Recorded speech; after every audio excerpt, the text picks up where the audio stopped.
Hello friends, I am Pooja and once again welcome to teaching competition. तो हम लोग discuss कर रहे थे प्याजे की थ्योरी, जिसमें कि कुछ मेन चीज़ें पहले से हो चुकी हैं ऑलरेडी, जैसे कि स्टेजेस हो गई एंड एसिमिलेशन, एकोमोडेशन, ये जो मेन टर्म्स थे, and factors affecting cognitive development, तो ये सारा कुछ पहले से हो चुका है। ओके, आज हम क्या डिस्कस करने वाले हैं वो है एजुकेशनल इम्प्लीकेशन। तो आज की क्लास ज़्यादा बड़ी नहीं होने वाली है, छोटी ही क्लास होगी। थोड़ा सा कुछ डिस्कस कर लेते हैं इसके बारे में। देखिए, प्याजे की थ्योरी में जो हमने पढ़ा है, ठीक है, उसे हम एजुकेशन में कैसे अप्लाई करेंगे, ठीक, उसे यूज कैसे करेंगे एप्लीकेशन में, एजुकेशन में, तो ये हम देखते हैं आज। देखिए, फर्स्ट पॉइंट है कॉन्स्ट्रक्टिविज्म। प्याजे कौन थे? एक कॉन्स्ट्रक्टिविस्ट साइकोलॉजिस्ट थे, ठीक है। ये कहते थे कि बच्चे जो हैं वो अपना नॉलेज खुद से क्रिएट करते हैं, अपना ज्ञान खुद बनाते हैं। इवन इन्होंने ये भी कहा है कि बच्चे छोटे वैज्ञानिक होते हैं, ठीक। तो कोई टीचर है, अगर वो पढ़ा रहा है तो किस किस क्या क्या वो यूज करेगा, किन विधियों के द्वारा वो पढ़ा सकता है क्लास में कि बच्चे अपना नॉलेज खुद से क्रिएट कर पाए, ठीक है। आप यूज कर सकते हैं डिस्कवरी लर्निंग, खोज द्वारा सीखना। आपने बच्चे को कोई टास्क दे दिया, अब उसे क्या करेंगे, अब बच्चे से कहेंगे कि बेटा इसके बारे में आप खुद से डिस्कवर करिए, ठीक है। वो खुद से नॉलेज इधर उधर से कलेक्ट करेगा, सारा डाटा, कुछ खुद से ज्ञान क्रिएट करेगा, ठीक है। तो वो चीज हो गई खोज द्वारा सीखना, बच्चा खुद से कुछ खोज कर रहा है। एंड नेक्स्ट है प्रॉब्लम सॉल्विंग। आपने, एक टीचर ने क्या किया, किसी प्रॉब्लम को क्रिएट कर दिया, बच्चे के सामने कोई प्रॉब्लम क्रिएट कर देता है, फिर उसे कहता है कि आप इसे खुद से सुलझाइए, आप इसका सॉल्यूशन खुद ढूंढिए। तो वो चीज हो गई प्रॉब्लम सॉल्विंग। प्रोजेक्ट के द्वारा भी बच्चों को सिखाया जा सकता है, ठीक है, जिसमें कि बच्चे एक्टिवली पार्टिसिपेट करते हैं, ठीक है। नेक्स्ट है एक्टिविटी बेस्ड लर्निंग, गतिविधि आधारित शिक्षा। इससे भी बच्चा अपना नॉलेज खुद से क्रिएट करते हैं, कुछ ज्ञान अपना बनाते हैं, ठीक। देखिए, नेक्स्ट है टीचर एज फैसिलिटेटर। अब बच्चा जब अपना ज्ञान खुद बनाएगा तो उसे कहीं कुछ प्रॉब्लम भी क्रिएट होंगी, ठीक है। कहीं वो अपना नॉलेज कहीं सही बना रहा है, कहीं गलत ना बना ले, तो टीचर क्या करेगा, वहां पे एक सुविधादाता के रूप में होता है कि वहां पे बच्चे को हिंट करेगा, या बच्चा अगर गलत वे में जा रहा है तो उसे सही सीधी राह पे लाएगा, ठीक है। एक टीचर जो है फैसिलिटेट करेगा, वो पूरी तरह से बच्चे की हेल्प नहीं करेगा, किसी प्रॉब्लम को सॉल्व करके नहीं देगा, बल्कि उसे हिंट या हेल्प दे देगा, ठीक है, कि आप ऐसे नहीं ऐसे करिए तो ज्यादा जल्दी हो जाएगा, ठीक है, या ऐसे करिए तो आपका सॉल्यूशन जल्दी मिलेगा। तो ये चीज हो गई, सुविधादाता के रूप में एक शिक्षक है, ठीक।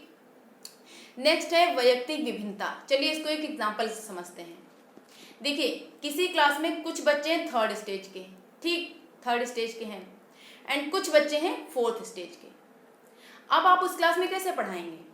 आप क्या डिडक्टिव मेथड उसमें यूज कर सकते हैं? अगर आप डिडक्टिव मेथड यूज करेंगे तो फोर्थ स्टेज वाले बच्चों को तो समझ आ जाएगा, बट थर्ड स्टेज वाले बच्चे नहीं समझ पाएंगे वो चीज, ठीक है, क्योंकि वो तो जानते ही नहीं डिडक्टिव थिंकिंग, ठीक है, डिडक्टिव थिंकिंग ही नहीं है उनकी, वो डिडक्टिव मेथड कैसे समझेंगे, नहीं समझ पाएंगे, वो हाइपोथेसिस नहीं बना पाएंगे, पर फोर्थ स्टेज के बच्चे बना लेंगे।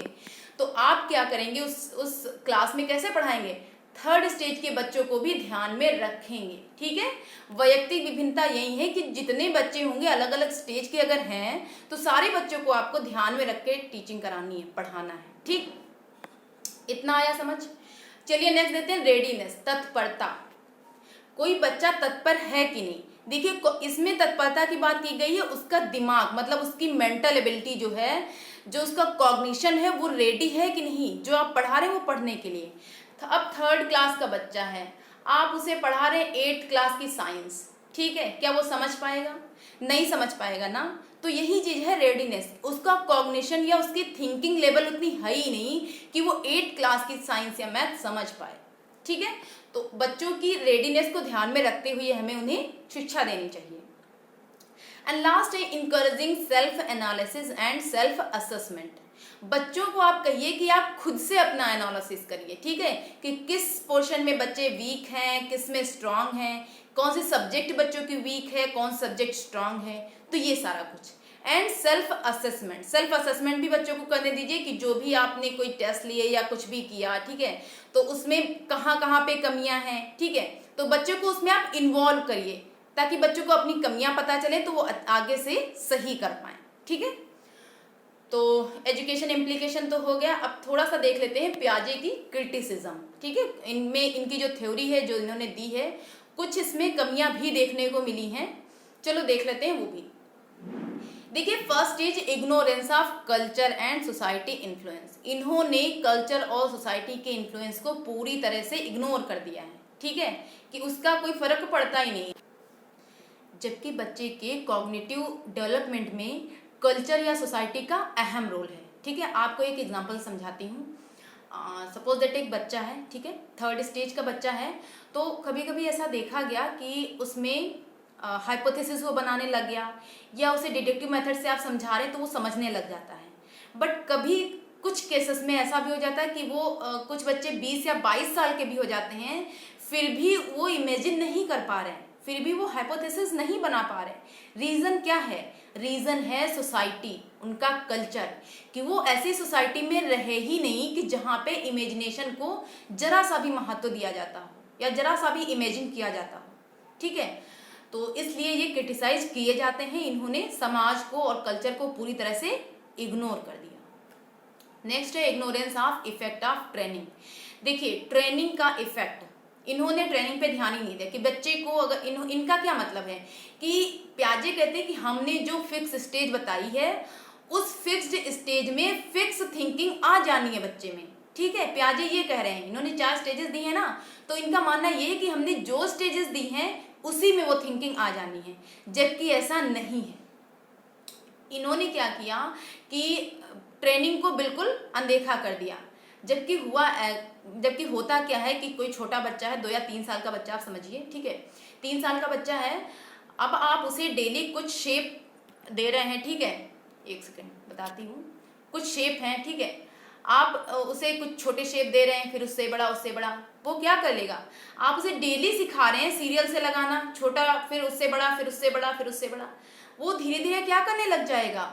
वो सीरिएशन सीख जाएगा सेकेंड स्टेज में ही। जबकि सीरिएशन बच्चा किस स्टेज में सीखता है? थर्ड स्टेज में। प्याजे कहते हैं कि थर्ड स्टेज में बच्चा सीरिएशन सीख जाता है। आप ट्रेनिंग देंगे तो वो सेकेंड स्टेज में ही सीख जाएगा, थर्ड स्टेज की जरूरत ही नहीं है, पहले ही सीख जाएगा, ठीक है। तो इन्होंने पूरी तरह से ट्रेनिंग को अनदेखा कर दिया है, ठीक। नेक्स्ट है ट्रबल विथ स्टेजेस।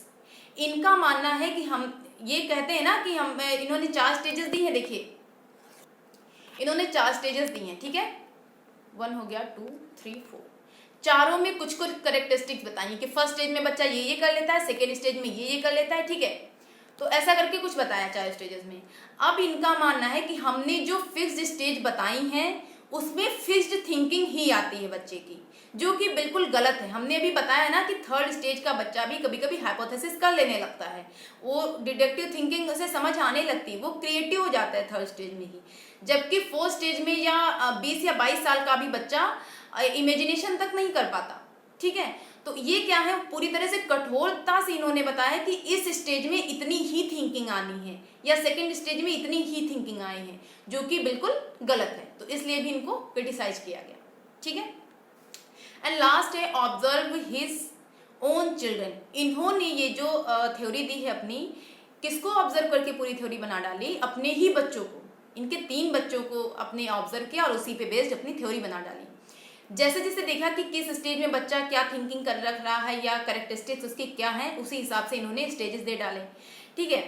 तो इसमें थोड़ा सा बायस हो सकता है। कभी कभी कुछ पेरेंट्स होते हैं ना कि बच्चा पढ़ने में बढ़िया है, अच्छा है, ठीक है, उसका प्रोग्रेस अच्छा हो रहा है, बढ़िया, वो अच्छे से पढ़ रहा है, फिर भी अपने पेरेंट्स को, मतलब उन बच्चे के पेरेंट्स को नहीं लगता कि बच्चा अच्छा परफॉर्म कर रहा है।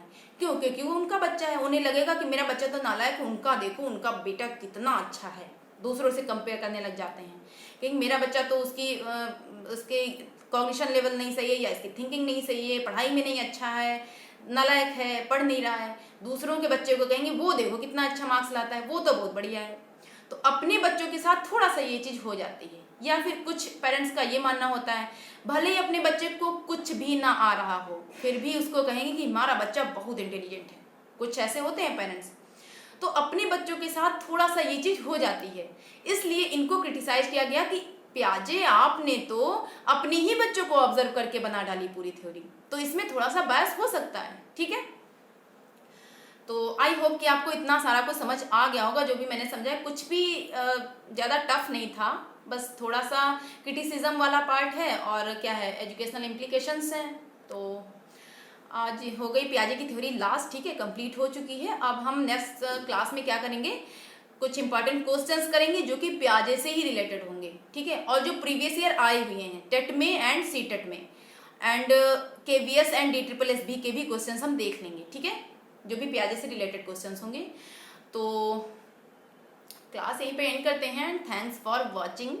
क्लास पसंद आई हो तो लाइक शेयर एंड सब्सक्राइब जरूर करिएगा, एंड बाय बाय, मिलते हैं नेक्स्ट वीडियो में।